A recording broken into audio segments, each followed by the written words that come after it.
Hey there, my name is Jonah, and I'm here for discussion board number 3 for mentoring and coaching.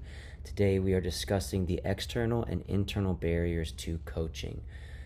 First off, so external barrier, it is an obstacle that comes from outside of the person being coached. So these external and internal barriers, are going to be most of the time found either in or outside of the client. So for the external barrier, that's going to be an obstacle outside of the person being coached, outside of the client.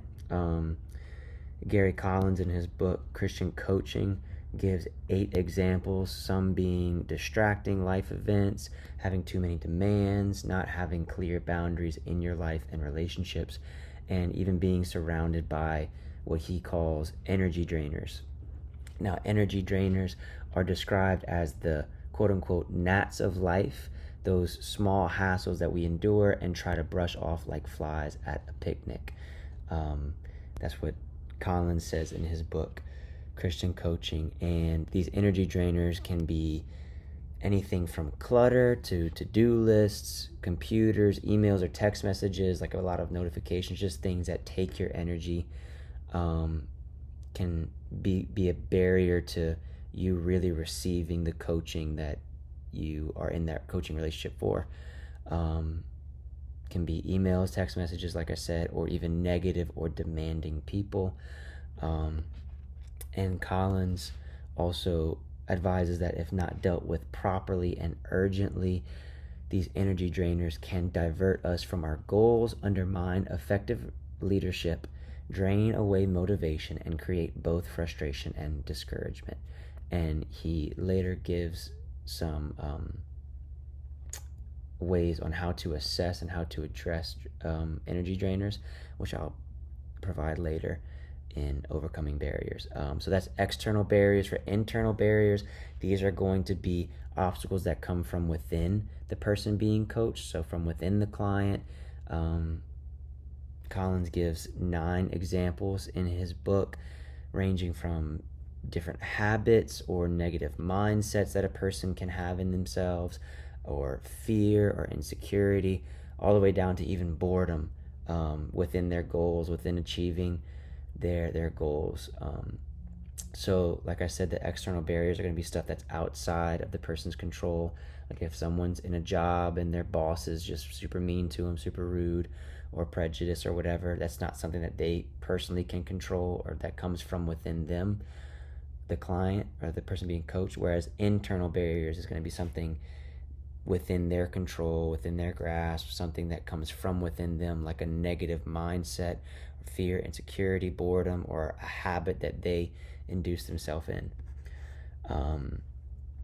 Now, for the second part of the question, as a coach, how would you overcome these barriers? So I want to go to Proverbs chapter 4, verses 25 through 27, which say this. They say, "Look straight ahead and fix your eyes on what lies before you. Mark out a straight path for your feet. Stay on the safe path. Don't get sidetracked."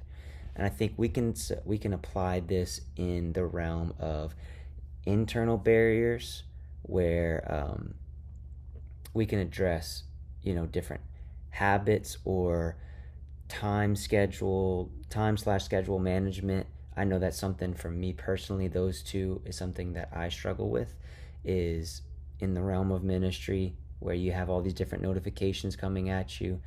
That can be external barriers coming in, energy drainers, and learning how to say healthy no's, learning how to, like I said, set how they say, learn how to graciously and firmly say no, but how to set healthy boundaries so that you're not draining yourself, and that you can really focus on your goals that you and your coach have both identified. And that's where I feel like the beginning of verse 27, but the end of this passage, don't get sidetracked. Don't allow yourself to look all over. Ephesians chapter 4, it's after Paul talks about the apostles, prophets, evangelists, pastors and teachers. He talks about as a child, or we're supposed to grow into Christ, no longer being a child where we're looking or being swept away to and fro by the waves and wind of every doctrine. And whenever I see that verse, I think of like a child, and how when you're a child and you're distracted, you're looking all over the place. Whereas as you grow and as you mature, with maturity comes that focus and that intentionality to not get sidetracked, like Solomon is saying here in Proverbs. Don't get sidetracked, stay focused. I think that's something that we can apply internally with habits, with discipline in our habits, not getting sidetracked, but building that discipline in our routines, even in time and schedule management, and stuff like that. Also in external barriers,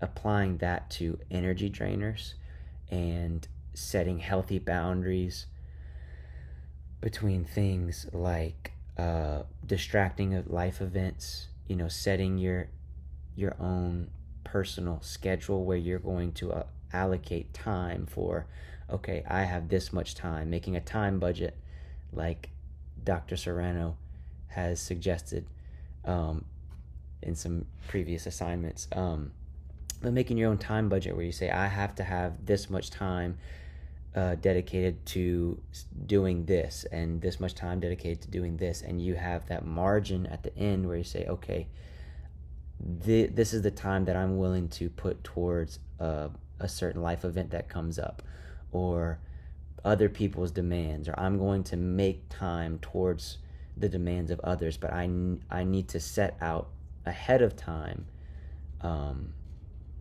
These are the things that I want to accomplish. I want to pre-decide. These are the things that I want to accomplish. This is the time that I need to allocate towards them, and I'm not going to let anything steer me off from that. And I think that verse kind of encompasses that. Make out a straight path for your feet. You're making out that straight path ahead of time, and you're staying on the safe path. You're staying on that path that leads to safety, not getting distracted. Like Paul says in Ephesians, not looking to and fro, not getting tossed around, but you're not getting tossed around by life, but you're standing firm and you're walking in the life that Jesus called you to live in. But yeah, that's what I got.